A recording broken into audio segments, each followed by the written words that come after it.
કોરોનાની record break રફતાર વચ્ચે સતત સારવારને લઈને જનતામાં સવાલો ઉઠતા રહ્યા. સારવારની વ્યવસ્થાથી લઈને નાગરિકોને મળવી જોઈએ તે સવલતો પર ચર્ચા થવા લાગી. સામાન્ય જનતાની પીડા નામદાર ગુજરાત હાઈકોર્ટે પહોંચી. કોર્ટે અવલોકન કરતા સરકારની ઝાટકણી કાઢી. સારવારથી લઈને કોવિડ પ્રોટોકોલ સુધીની બાબતોને લઈને સરકાર પાસે જવાબ માંગ્યો. હવે સ્વાભાવિક છે કે સરકારને ખખડાવી છે એટલે આવનારા દિવસોમાં સખ્તાઈ વધવાની, ફરી ઘણા આકરા નિયમોમાં બાંધવાનું પણ થઈ શકે. આપણા મનમાં એમ છે કે બીજી લહેર ઘાતકી છે, છતાં જો સમયસર પગલાં લેવાયા હોત તો કદાચ પરિસ્થિતિ અલગ હોત તેવું બધાનું માનવું પણ છે. દેશભરમાં મોટા ભાગે પરિસ્થિતિ ખૂબ ભયંકર છે, ત્યારે આપણો સવાલ એ છે કે આપણા ગુજરાતમાં મેડિકલ ઇમરજન્સી લાગુ પડે તેવી સ્થિતિ કેમ પેદા થઈ? ક્યાં ચૂક રહી ગઈ છે? ક્યાં નિયમો ચૂકાઈ ગયા છે? સરકાર ક્યાં મૂકદર્શક બની ગઈ? ક્યાં આપણા એટલે કે જનતાથી ભૂલ થઈ છે, આપણાથી ભૂલ થઈ છે? અને હવે કંટ્રોલ બહાર ગયેલા કોરોનાને કંટ્રોલમાં કેવી રીતે લાવવો? વધતા સંક્રમણ અને મૃત્યુદર પર અંકુશ કેવી રીતે મેળવવો? આ તમામ મુદ્દાને લઈને આજનું મહામંથન.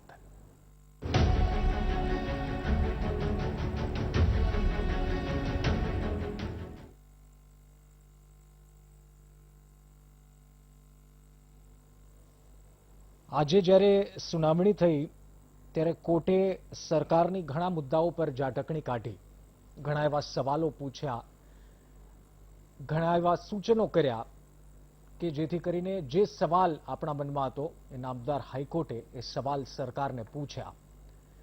પછી વાત રેમડેસિવિર ઇન્જેક્શનની હોય, લગ્ન પ્રસંગમાં સંખ્યાઓની વાત હોય, સરકારે જે જવાબ આપ્યા એ જવાબ પરથી ઘણું બધું વિશ્લેષણ કરવાનું છે. અને સૌથી મોટો સવાલ, જેમ મેં પહેલા કહ્યું એમ, કે આપણે આ સ્થિતિમાં શા માટે મુકાઈ ગયા? શું આપણે મોડા છીએ? આપણે નિર્ણયો મોડા લીધા? સરકારે નિર્ણય મોડા લીધા? શું આપણાથી કઈ ભૂલ થઈ છે?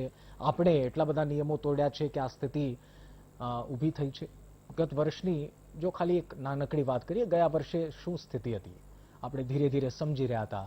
આપણે સમજી રહ્યા હતા કે સેનેટાઈઝરનો ઉપયોગ કેટલો વધુ કરવો જોઈએ, હાથ કેટલા વધુ ધોવા જોઈએ, બહાર જવું ના જોઈએ, માસ્ક પહેરવું જોઈએ, સોશિયલ ડિસ્ટન્સ. આ બધી જ વસ્તુ એક્ઝેક્ટ એક વર્ષ પહેલા આપણે બરોબર સમજવાનો પ્રયાસ કર્યો અને સમજ્યા. એનો ફાયદો થયો. જાન્યુઆરી સુધી, ડિસેમ્બર જાન્યુઆરી સુધી સ્થિતિ થોડી નોર્મલ થતી દેખાય. આપણે ફરી એકદમ છૂટમાં આવી ગયા. આપણે એવું લાગવા મળ્યું કે હવે બધું પતી ગયું છે, હવે કંઈ પ્રોબ્લેમ નથી, અને ફરી એક બીજી લહેર શરૂ થઈ. પણ આ બધાની વચ્ચે જો આપણે કાર્યક્રમ ઘણા બધા જોયા, ચૂંટણી જોઈ, સ્ટેડિયમમાં મેચ જોઈ, પછી એવી એવી જગ્યાએથી કેસ સામે આવવા લાગ્યા કે આપણને સવાલ થવા. અને અત્યારના તો તમે જે ગ્રામ્ય વિસ્તારમાં બેઠા બેઠા મહામંથન જુઓ છો એ બધાને ખબર છે કે ગ્રામ્ય વિસ્તારમાં હાલત કફોડી બની રહી છે. 5-5 દિવસે RT-PCR ટેસ્ટના રિપોર્ટ આવી રહ્યા છે. નાના ગામડામાં જો રિપોર્ટ થયો, નાના ટાઉનમાં, તો મોટા જિલ્લામાં એ જાય, ત્યાંથી 2-3 દિવસે આવે. હાઈકોર્ટે પણ આજે એ વાતની નોંધ લીધી છે કે હજુ પણ 2-3 દિવસે ટેસ્ટના રિઝલ્ટ્સ આવે છે. નેતા કે અધિકારી હોય તો તરત મળી જાય છે.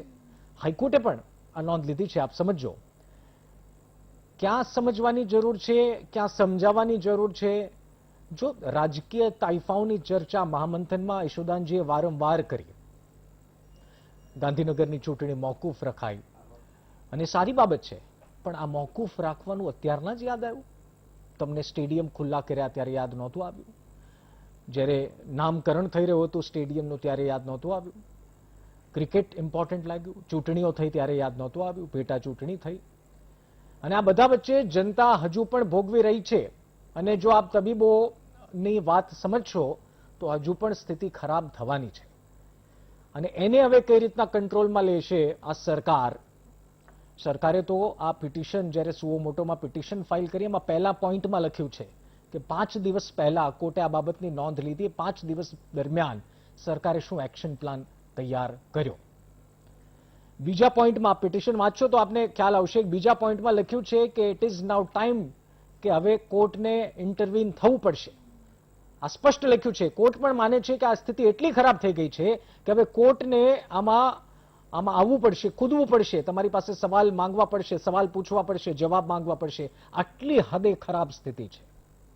જનતાનો પણ વાંક છે. એટલે આપણે એવું ન માની લઈએ કે માત્ર સરકારનો વાંક છે. સરકારનો તો છે જ, આપણે પણ ક્યાંક નિયમો તોડ્યા છે, આપણે હજી માસ્ક નથી પહેરતા, હજુ ચાની કેટલી આપણે અડધો કલાક બેસવું છે.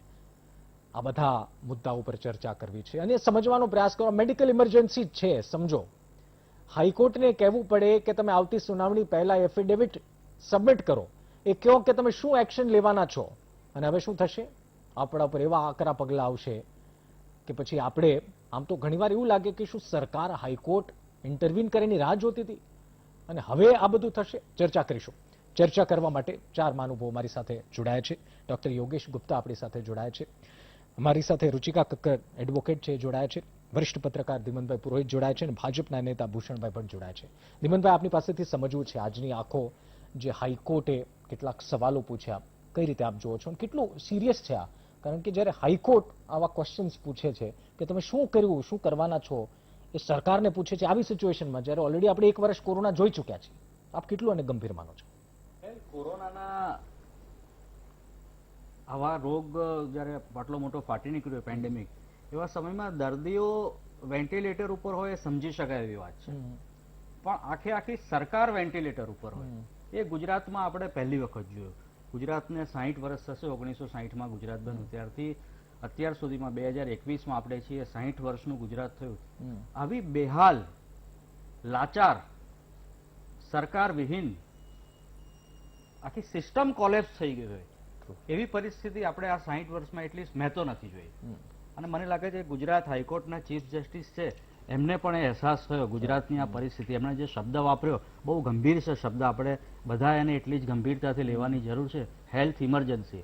અત્યાર સુધી આપણે જે પોલિટિકલ ઇમરજન્સીની વાતો કરતા હતા એમાંથી એક નવો શબ્દ, એક નવી ટર્મિનોલોજી ચીફ જસ્ટિસ વિક્રમનાથે આપણને આપી છે, હેલ્થ ઇમરજન્સી ગુજરાતમાં, જે હજી સુધી કમનસીબે આપણા શાસકોને, પોલિટિકલ લીડરશીપને, અધિકારીઓને, મેડિકલ લીડરશીપને હજી સુધી સમજાઈ નથી. એક આખું વર્ષ આપણે કોરોનાની મહામારીમાંથી પસાર થયા, માંડ એમાંથી બહાર આવ્યા હતા અને ફરી એક વખત એ જ આપણે જાણે આખું ફરીથી આપણે કહીએ ને દેશી ગુજરાતીમાં, એ રીતે ફરીથી એમાંથી પસાર થવાનું થયું. અને 1 વર્ષના અનુભવમાંથી તો માણસ પાકટ બને. મુખ્યમંત્રી હોય કે સિવિલ હોસ્પિટલ સુપરિન્ટેન્ડન્ટ હોય કે હેલ્થ સેક્રેટરી હોય, એને અનુભવ થયો 1 વર્ષના, પણ 1 વર્ષના અનુભવમાંથી તમે જુઓ આપણે કંઈ જ શીખ્યા નથી. અને એટલે હાઈકોર્ટને લાગ્યું, ચીફ જસ્ટિસને લાગ્યું કે ગુજરાતને જો બચાવવું હોય તો મારે હવે હસ્તક્ષેપ કરવો પડશે. અને એક એક્સ્ટ્રા ઓર્ડિનરી પરિસ્થિતિ કહી શકાય, જેમાં ગુજરાત હાઈકોર્ટે ચીફ જસ્ટિસે ફરી એક વખત સુઓ મોટો કરવો પડ્યો. અઠવાડિયામાં બીજી વખત સુઓ મોટો કરવું પડે. એક વખત એમણે સુઓ મોટો કરીને સરકારને કીધું કે તમે લોકડાઉન જેવી સ્થિતિ છે એવું કંઈક કરો ને ગુજરાતને એમાંથી ઉગારો. સરકારે એમાંથી કઈ જ બોધપાઠ સરકારે લીધો નહીં. મુખ્યમંત્રી રાજકોટ અને મોરબીના આંટા મારતા રહ્યા. વિમાન જ્યારે વાવાઝોડોમાં આકાશમાં ફસાયું હોય ત્યારે પાયલોટ સીટે ફરીને લોકોના ખભે હાથ મૂકીને તમે કેમ છો, શાંતિ રાખો નથી કહેતો. પાયલોટ એની સીટ ઉપર બેસીને વિમાનને કંટ્રોલ કરે છે. મુખ્યમંત્રી પાસે આશા હોય, અપેક્ષા હોય કે સ્વર્ણિમ સંકુલમાં બેસીને આખા ગુજરાતનું ત્યાંથી સંચાલન કરે અને આવી જ્યારે હેલ્થ ઇમરજન્સી એમાંથી ગુજરાતને ઉગારે. તમે જુઓ મહારાષ્ટ્રમાં અને બીજા અનેક રાજ્યોમાં આપણા કરતા ખરાબ પરિસ્થિતિ છે, પણ આવી લાઈનો કોઈ રાજ્યોમાં દેખાતી નથી હોસ્પિટલની બહાર. સિવિલ જેવી એશિયાની સૌથી મોટી હોસ્પિટલનું આપણે જે ગૌરવ લેતા હતા, એસવીપી, એના કરતાં પણ મોટી ને એક કોર્પોરેટ ટાઈપ સરકારી હોસ્પિટલનું ગૌરવ લેતા હતા, એમાં હાઉસફુલના પાટિયા પાડી દેવા પડે, પેશન્ટોને લેવા બંધ કરી દે, એમ્બ્યુલન્સીસની લાઈનો બહાર લાગી હોય, સાયરન ઉપર સાયરન વાગે, છાતીના પાટિયા બેસી જાય, પણ પેશન્ટો લઈ ના શકે હોસ્પિટલ, સરકારી કે પ્રાઇવેટ હોસ્પિટલ. જે લે એને માટે ઓક્સિજનના ઠેકાણા ના હોય, વેન્ટિલેટરના ઠેકાણા ના હોય. તમને મારો અંગત અનુભવ કહું તો મારા પોતાના સગા ફુવા એસવીપીમાં દાખલ છે, વેન્ટિલેટર ઉપર છે. અને આજે ડોક્ટરે હમણાં સાંજે એમને કીધું છે કે અમે ફરી એમના ટેસ્ટ કરીશું, અઠવાડિયાથી વેન્ટિલેટર ઉપર છે અને શક્ય છે કે આવતીકાલ તમારે એમને બીજી હોસ્પિટલમાં શિફ્ટ કરવા પડે. કારણ વેન્ટિલેટરના દર્દીને અમે ક્યાં લઈ જઈશું? પણ એ લોકો પાસે બીજા પેશન્ટનું પોલિટિકલ પ્રેશર હોઈ શકે, એમને ખાટલા ખાલી કરવા છે. આ એક કેસ નથી. તમે જુઓ ગુજરાતના જિલ્લે આવા કેસો છે. અમદાવાદ ગુજરાતનું એક રીતે પાટનગર કહી શકાય. એમાં જો આવી સ્થિતિ હોય તો બીજા શહેરો, રાજકોટ, વડોદરા, તમે ભુજ લો, અરે ગોધરા, બોરસદ જેવા નાના સેન્ટરની વાત કરો, ત્યાંની તો આપણને હજી ખબર જ નથી. અહીંયા તો ચીફ જસ્ટિસ છે તમારો કાન પકડવા, તમારો કાન પકડીને આમળે છે, છતાં તમારી ઉપર કોઈ અસર નથી. એવું નગરોળ તંત્ર છે. અને ગુજરાતની પ્રજા આજે બેહાલ એવી અવસ્થામાં છે જે આ પહેલા ક્યારેય નથી. ગુપ્તા સર, આપની પાસેથી આ થોડી સિચ્યુએશન સમજવી છે. જેમ ધીમતભાઈ કીધું, એક નવી ટર્મિનોલોજી હેલ્થ ઇમરજન્સી આપે સાંભળ્યું, ચીફ જસ્ટિસ આજે કહ્યું, અને ખૂબ ગંભીર બાબત છે. જેમ ધીમતભાઈ કીધું, આપને લાગે છે કે આ સિચ્યુએશન કંટ્રોલેબલ હતી, પણ કોઈક ડિસિઝનના કારણે હજુ આ કંટ્રોલ નથી થઈને હવે કદાચ એને કંટ્રોલ કરવું વધારે અઘરું થઈ જશે? ધીમનભાઈએ જે શરૂઆત કરી ને એ બહુ જ એકદમ અગત્યની અને બહુ સારી શરૂઆત કરી છે. જસ્ટિસ સાહેબે આપણને ટર્મ આપી હેલ્થ ઇમરજન્સી, પણ પેન્ડેમિક જે દિવસે આવ્યું હતું ને, February March 2020, that was the start of health emergency. Pandemic itself is an health emergency. WHO ડિસેમ્બરથી આખા દુનિયાને કહેતું હતું કે હવે pandemic is going to go to different world's country, એટલે તમારે ચેતી જવું જોઈએ. એટલે આપણે જાન્યુઆરીમાં ઇન્ટરનેશનલ ફ્લાઇટો બંધ કરીને આ તે બધું કર્યું, અને માર્ચમાં લોકડાઉન કર્યું, બધું ચાલ્યું. અને ફ્રોમ ફેબ્રુઆરી ઓર માર્ચ, જ્યારથી બધી કન્ટ્રીઝના એક્સપર્ટ્સને ખબર પડવા લાગી કે આ બીમારી શું છે, કેવી રીતે ફેલાઈ રહી છે, અને આ પેન્ડેમિકનું સ્વરૂપ લઈ ચૂક્યું છે, ત્યારથી they have been telling it from day one કે આ પેન્ડેમિક 1 મહિના, 2 મહિના, 3 મહિના નહીં ચાલે. This will go on for years.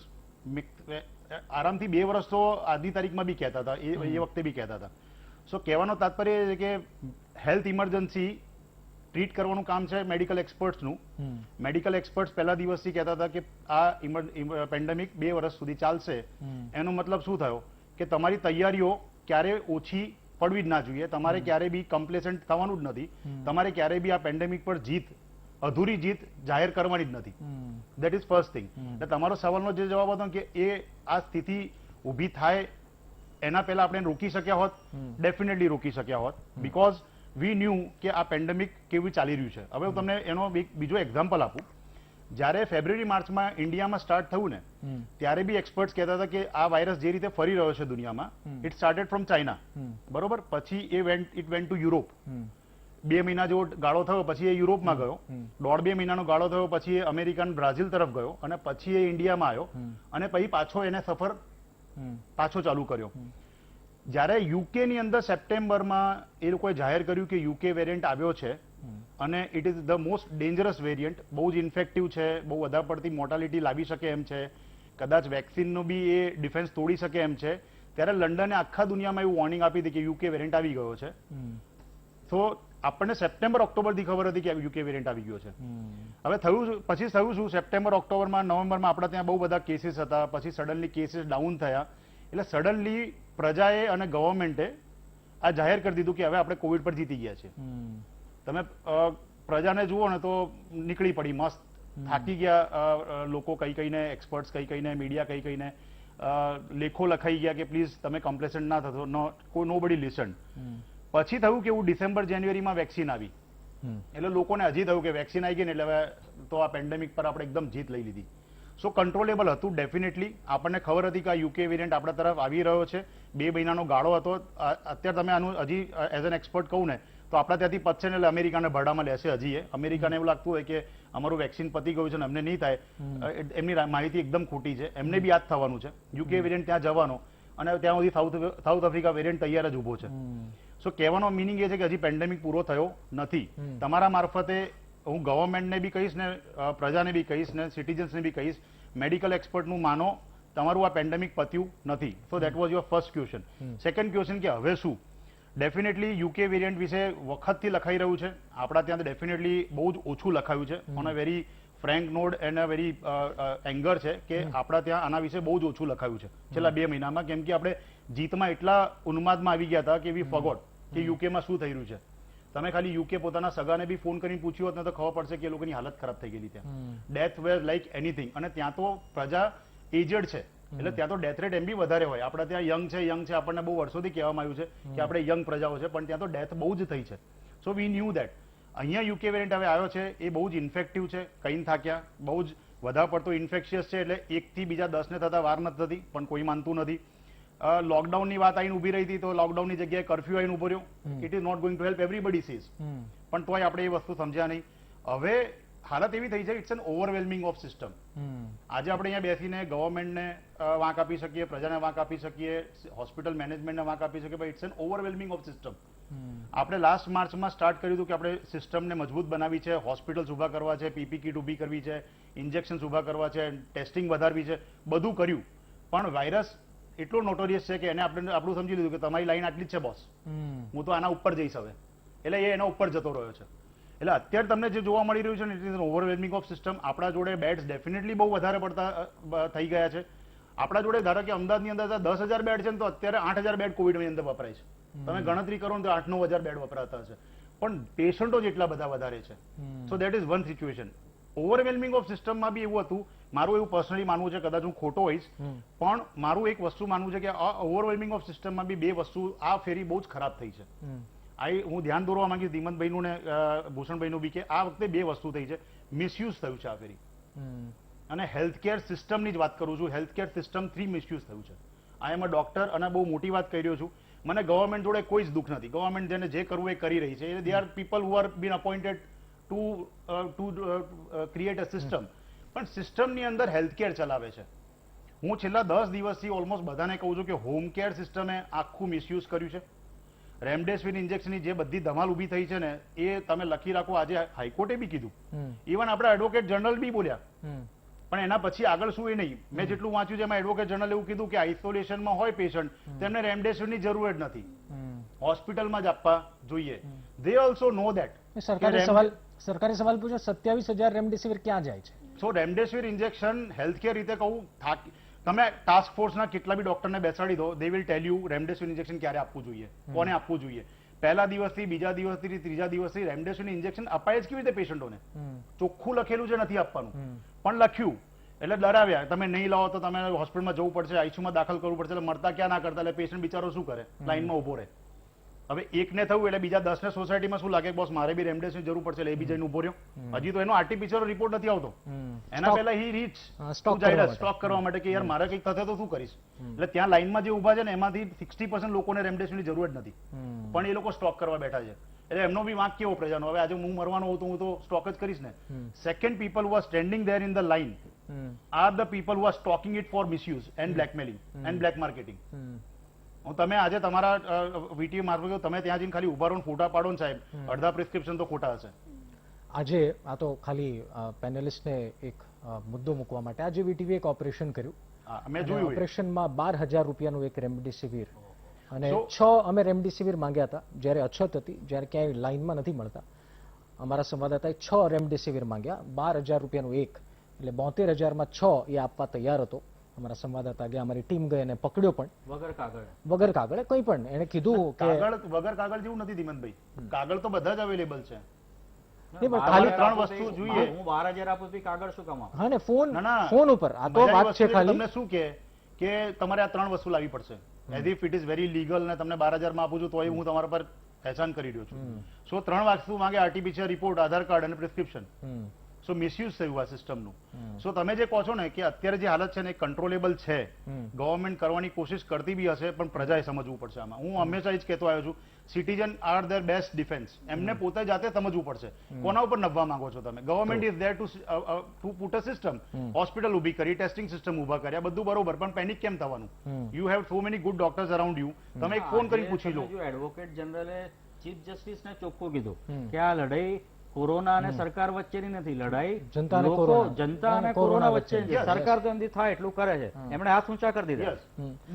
એક ચીફ જસ્ટિસ સામે, અને મારે રુચિકા પાસે જ સમજવું. રુચિકા, આજે હિયરિંગ તમે સાંભળી જશે, અને અમુક કદાચ શબ્દ અમને કદાચ આ હિયરિંગમાં અમને કદાચ ખ્યાલ ન આવ્યા હોય. આપની પાસે જ સમજવું છે એજીના આવા પ્રકારના જવાબ કે જનતા અને કોરોના વચ્ચેની આ લડાઈ છે.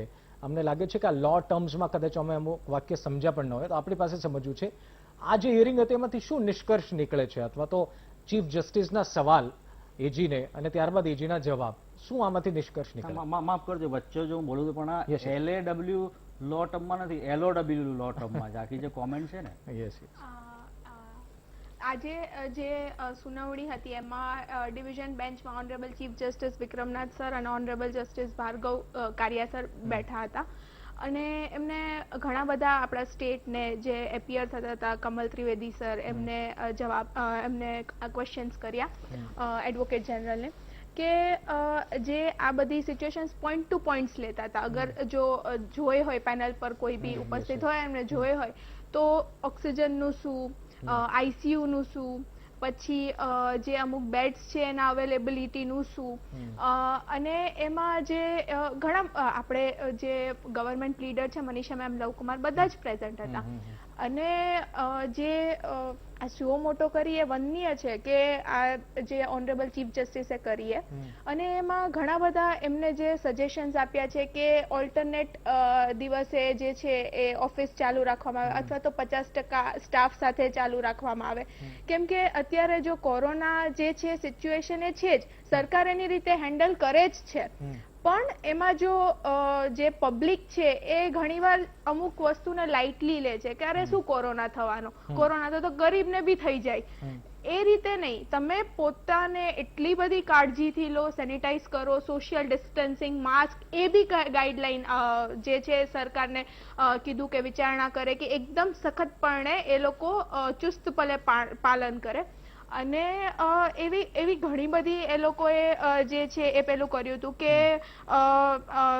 મેળાવડા પર રોક લગાવવાની, કોઈ બી જાતના મેળાવડા પર રોક લગાવવાની, અને બીજું જે આ જે અંતિમ વિધિ હોય કે કોઈના લગ્ન પ્રસંગ હોય એમાં જે 100 માણસોની મંજૂરી હતી એમાંથી 50 કરવામાં આવી છે, જે આ બી બહુ જ જે આપણે એમ કહી શકીએ કે એપ્રિશિએટ કરવા જેવું છે.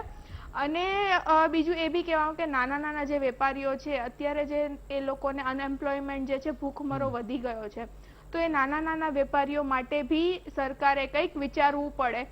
અને જે આપણે Bhargav Karia, honourable justice Bhargav Karia sir જે છે એમને જે વાત કરી કે પેરાસિટામોલ જે રીતે અવેલેબલ છે, ખાસ આ સેન્ટેન્સ કમલ ત્રિવેદી સરને કહ્યું હતું કે પેરાસિટામોલ જે રીતે અવેલેબલ છે એ રીતે રેમડેસિવિર જે છે એ અવેલેબલ કરવાની. અને ગઈકાલે ધ ટાઈમ્સ ઓફ ઇન્ડિયા ન્યૂઝપેપરમાં બી હતું કે રેમડેસિવિર જે લોકલ જે કોમન પબ્લિક છે એ લોકો એવું વિચારે છે કે જેમ ડોક્ટર સાહેબે વાત કરી કે અમને બધાને જરૂર પડે છે, બધાને જરૂર નથી. You are required to take rest, isolated રહો, અને પેરાસિટામોલ જે મેડિકેશન જે તમને ડોક્ટર જે તે કન્સલ્ટ કરે છે એ લોકો તમને જે રીતે ગાઈડ કરે છે એ રીતે તમે મેડિકેશન કરો. મને લાગે છે ગુપ્તા સરનો એ જ હતો કે જે ડોક્ટર કન્સલ્ટ કરે છે ડોક્ટર પ્રિસ્ક્રાઇબ કરે છે. એક્ઝેક્ટલી. એટલે નાવ કદાચ એક પેશન્ટ છે એને મને કોઈ ડોક્ટર એમ કે તમારે 6 રેમડેસિવિર જોશે, તો how I am able to question that doctor. મને હું જે સિસ્ટમ કોલેપ્સ થઈ ગઈ તમને કહું છું એના મૂળમાં આ છે કે ધારો કે રેમડેસિવિર ઇન્જેક્શનની જરૂર છે, તો એ ડોક્ટર પોતે કેમ ના મેળવી શકે? પેશન્ટનો સગો આવી ક્રાઇસિસમાં શું કામ રાત્રે 2 વાગ્યાનો જાયડસની બહાર જઈને મને લાગે છે ચીફ જસ્ટિસે એ જ સવાલ પૂછ્યો કે જેમ તમામ જે હોમ આઇસોલેટ છે એમને પણ રેમડેસિવિર કેમ ન મળી શકે? હોસ્પિટલ અને ડોક્ટરની જવાબદારી છે કે ઇન્જેક્શન મેનેજ કરીને એના પેશન્ટને આપે, એ વ્યવસ્થા કેમ નથી ગોઠવાતી? બૂથ મેનેજમેન્ટની જેમ જે છે કોરોના મેનેજમેન્ટ કરવાનો શબ્દ વાપર્યો. એ ચીફ જસ્ટિસ ખૂબ સારી રીતે, અને મને લાગે છે ભૂષણભાઈનો સારી રીતે જવાબ આપશે. ભૂષણભાઈ, તમારો ટર્ન છેલ્લે એટલે રાખ્યો કે આ મહાનુભાવો બોલી લે એટલે તમને કંઈક બોલવા માટે ચાન્સ મળે. ઠીક છે, શું ચાલી રહ્યું છે? ચીફ જસ્ટિસ સવાલ પૂછે અને જનતા અને કોરોનાની લડાઈ છે, સરકાર થાય એટલું કરશે અથવા તો થાય એટલું કરી રહી છે. આપને લાગે છે આ સ્થિતિ હાથ બહાર જતી રહી છે, હવે હાથમાં નથી રહી? ભૂષણભાઈ, જો નિશ્ચિતપણે આ આજનો વિષય અને આજની ચર્ચા મારે રાજનીતિ નથી કરવી. નહીં કરવાય નહીં દેવું. નહીં, રાજનીતિ નથી. હાથ જોડીને આપના માધ્યમથી ગયા વર્ષે પણ આ જ ડિબેટો એટલે આ જ સમયે 8/5/2020 અહીંયા હું ડિબેટમાં આવ્યો હતો. 8/5/2020 ત્યારે મેં હાથ જોડ્યા અને વિનંતી વિરોધ પક્ષને કરી, જનતા એટલે લોકોને કીધી કે આ મુદ્દા ઉપર રાજનીતિ કરવાનો સમય નથી અને કરવી પણ નહીં જોઈએ. અનેક આપત્તિઓ આવી છે. બોલી લેવા દઈએ પછી. CR પાટીલ 5000 ઇન્જેક્શન સુરત લઈ જાય એ રાજનીતિ નહીં તો બીજું શું? અરે CR પાટીલ સાહેબ કોંગ્રેસના કોઈ નેતા બી લેતા હોય ને અને વહેંચતા હોય તો અમે પણ એમની જોડે ઉભા રહીને વહેંચવા માટે તૈયાર છે. આ એક સેવાનું કાર્ય. CR પાટીલ સાહેબના ઘરના કોઈ ભાઈ, કોઈને બેન, એમના સમાજ માટે એ ખરીદી તમારે સેવા કરવી છે. કહેવાનો મારો મતલબ જો એ CR પાટીલ સાહેબના વાતને જો ગુનો ગણતા હોય તો એ ગુનો એમનો નથી. ભાજપના હજારો, મારા જેવા હજારો કાર્યકર્તાઓ ગુનેગાર છે, એની પર બી સજા થવી જોઈએ. અમે તૈયાર છે એ સજાને પણ વળી લેવા ઠીક છે. માટે અમે તૈયાર છે. ભાવુક અમે નથી જાઓ, એટલે ભાવુક કોઈ નથી. ગુનો ઓકે. નથી કર્યો. અનેક બાબતોની મારો અંદર સવાલ મારે સાંભળી કહેવાની લો. વાત એટલી છે કે ભૂષણભાઈ. રાજનીતિથી પર હા, રહીને હા. હાથ જોડીને વિનંતી કરું છું કે આનાથી જે લોકોએ નકારાત્મક રાજનીતિ એક વર્ષથી આ મુદ્દાથી આપણે જે શરૂઆત કરી ત્યાંથી કે ચૂંટણીઓ આવી, ક્રિકેટ આવી, મહારાષ્ટ્રમાં ક્યાં ચૂંટણી હતી? મહારાષ્ટ્રમાં ક્યાં ક્રિકેટ આવી? એક સવાલ પૂછી લો. છત્તીસગઢની અંદર એક સવાલ પૂછી લો. ક્યાં? એક સવાલ પૂછી લો. ઓકે, ચોક્કસ. તમે મહારાષ્ટ્રની વાત કરી ને, ચીફ જસ્ટિસે આજે જે કીધું ને એટર્ની જનરલ, એ જ તમને કહું છું કે મને કોઈ રાજ્યની જાણકારી નહીં, નથી. જો મારો સવાલ સાંભળી લો, મારો અવાજ તમારો ઓકે. મોટો છે. એટર્ની જનરલને એમણે સ્પષ્ટ કહ્યું કે મારે બીજા કોઈ રાજ્યની માહિતી નથી જોતી, તમે ગુજરાતની વાત કરો. ગુજરાતની જ ચર્ચા કરીએ આપણે. ગુજરાતમાં જ થયું છે જ બોલ્યો છે. ગુજરાતની જ વાત તમે કરીએ. મહારાષ્ટ્રની આપણે ચિંતા ન કરો. વાત નથી કરવી, આપણે મને રાજસ્થાનની ખબર વાત છે નથી કરવી, તમને ઉદ્ધવ કેરળની ઠાકરેની વાત નથી ચિંતા છે, કરવી. તમે એની ચિંતા ત્યાંની છોડો. આજ હાઈકોર્ટે હા. ભૂતકાળની અંદર હમ. આજે પણ સંપૂર્ણપણે ટીકા નથી કરી. ક્યાંક કેટલીક વાસ્તવિકતાનો નામદાર કોર્ટે સ્વીકાર બી કર્યો છે. હમ. બહુ પોઝિટિવ. બહુ positive છે બરાબર. તમે, હા. ગયા વર્ષે પણ લે ભાગુ લોકોએ વારંવાર આવેદન પત્રો આપવા, રાષ્ટ્રપતિને કાગળ લખવા, સરકારને કાગળ લખવા, રાજ્ય હાઈકોર્ટને કાગળ લખવા, આ ફેશન બની ગઈ છે. મારા વિરોધ પક્ષના નેતાઓ સવાલનો જનાધાર જવાબ ગુમાવેલા આપો. લોકોએ, અચ્છા. નિરાધાર બની ગયેલા લોકોએ ભૂષણભાઈ. માત્ર દિલ્હી દરબારને ઓકે. ખુશ કરવા માટે ઓકે, ઓકે. જે નકારાત્મક અને ઠીક નાટ્યાત્મક છે. રાજનીતિ કરી ઓકે. રહ્યા, હાથ જોડીને વિનંતી કરીએ, આવો સકારાત્મક ઠીક છે. રાજનીતિ કરીને સારા સૂચન સાથે ઓકે. આપણે ગુજરાતને બહાર લાવવા માટેના પ્રયત્ન કરીએ. આમાં ક્યાંક રહી જતું હોય. તમે- હું તમને એક નિશ્ચિતભાઈ તમે હજી વાત કહું. જોરથી ગયા- બોલશો તો ગયા- સાચું થોડું થઈ જવાનું છે. નહીં, મારો નહીં, સવાલ- નહીં, નહીં, નહીં. મારો સવાલ તો સાંભળી હું લો. અડધી મિનિટ હું હું બોલી તમને લઉં. એક મિનિટ આપો. હા. એક મિનિટ. મારો સવાલ બહુ સ્પષ્ટ હતો. આપ માનો છો કે નહીં કે આ હાથની બહાર સ્થિતિ જતી રહી છે? ચીફ જસ્ટિસ, મારો સવાલ હજી ધ્યાનથી સાંભળી લેજો. કોણે આવેદનપત્ર આપ્યા એનાથી મારે વિષય નથી. એ અહીંયા બેઠેલા બધા જ જાણે છે. ધીમનભાઈ તો બહુ સારી રીતે જાણતા હશે કે શું શું થયું છે આ રાજ્યમાં. એ વરિષ્ઠ પત્રકાર છે, એટલે હું પણ જાણું છું, ધીમનભાઈ પણ જાણે છે, ડોક્ટર આપણે બધા જાણીએ છીએ. ઓકે, પ્રજા તમે જાણો બી છો. જાણે છે, જનતા બી મારો જાણે છે. સવાલ એ હા. છે, આ સ્થિતિ હાથની બહાર જતી રહી છે, આપ માનો છો કે નથી માનતા? જો નિશ્ચિતપણે જે રીતે સરકારે જે સંવેદનાપૂર્વક નિર્ણયો કર્યા, હમ, એક વર્ષથી સરકાર જે રીતે નિર્ણય કરતી આવી છે, હમ, જ્યારે શ્રમિકોને બહાર જવું હતું હમ, એના માટે ટ્રેનની વ્યવસ્થા કરી, ત્યારે એનો વિરોધ કોને કર્યો? એ આ જ લોકોને અનાજ આપ્યું તો કે કાકરા વાળું અનાજ આપ્યું, એનો વિરોધ કોને કર્યો? ગરીબ વિધવા બહેનોના ખાતામાં પૈસા આપ્યા, એનો વિરોધ કોને કર્યો? ખેડૂતોને ખાતામાં પૈસા આપ્યા, એનો વિરોધ કોને કર્યો? પણ ક્યાં લો, ના એટલે પાડે છે મારે આ બધી પરિસ્થિતિ વિરોધ કરવો જોઈએ. પણ પણ- વિરોધની ક્યાં વાત જ છે? નહીં, મારી વાત એ છે, હું મારો- ક્યાંક એ વાત તમારી વાત ઉપર જ આવું છું. નહીં, પહેલા મારી વાત પણ ઉપર આજે આવો. પણ પહેલા મારી વાત ઉપર આવો. આ જનતા કઈ તમારું ભાષણ સાંભળવા નહીં, નથી નહીં, બેઠી. આમાં ભાષણ છે જ નહીં. નહીં, નહીં, આ ભાષણ જ ભાષણ છે જ નહીં. તમને જે જ્યારે સવાલ પૂછું છું ભૂષણભાઈ, સરકાર- સવાલ આપો, સવાલનો સરકાર જવાબ આપો ને યાર. સરકાર સંવેદનાપૂર્વક જ્યારે નિર્ણય કરી રહી હોય ત્યારે હા. દિવાળીના દિવસે, બેસતા વર્ષના દિવસે એપિડેમિક વધવાની છે, જે ડોક્ટર સાહેબે ભય બતાવ્યો હતો, હા. વાત કરી એમને. શું કર્યું સરકારે? સરકારે બેસતા વર્ષના દિવસે રાજ્યના નાયબ મુખ્યમંત્રી શ્રી નીતિનભાઈ હમ, એ સિવિલ હોસ્પિટલમાં બેઠા હતા આયોજન કરવા. હા, પછી આપણે વિરોધ પક્ષ કે આપણે લોકો ઠીક છે. તહેવાર ઉજવવા તમે માટે. વિરોધ પક્ષનું નામ લીધું, આજે કલ્પેશભાઈ. પણ ઓકે. આજે પણ ઠીક છે. આવનારા મને દિવસોની લાગે તમે અંદર સવાલનો જવાબ સરકાર આપો. કલ્પેશભાઈ પટેલ આપણી સરકારની સાથે છે, અપેક્ષા કોંગ્રેસના એટલે નેતા. લોકોની ઓકે, અપેક્ષા છે જ્યારે સરકાર ઠીક છે. સંવેદનાપૂર્વક ઓકે. કામ કરતી હોય ત્યાં એનો સકારાત્મકપણે સ્વીકાર થવો ઓકે. જોઈએ. આપણે ક્યાંક જોઈએ. ખૂટતું હોય ઓકે. તો કેવું જોઈએ, ચોક્કસપણે કેવું જોઈએ, ઠીક છે. સ્વાભાવિક રીતે કેવું કીધું જોઈએ. છે. એમાં મારી ક્યાંય ના નથી. ઓકે, ચીફ જસ્ટિસે કીધું છે. હવે જોઈએ 2 દિવસ પછી, એટલે કે ગુરુવારે 15 તારીખે છે સુનાવણી.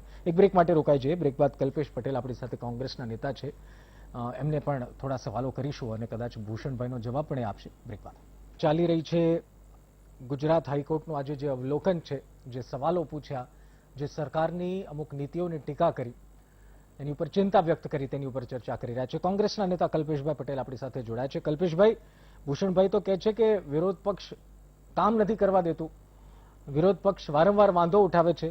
અહીંયા વાત તો થઈ રહી છે હાલની સિચ્યુએશનની, પરંતુ એની પિન ભૂષણભાઈની વાત વિરોધ પક્ષે ચોંટેલી છે. તો આપ પણ થોડું ભૂષણભાઈને સમજાવવા પ્રયાસ કરો.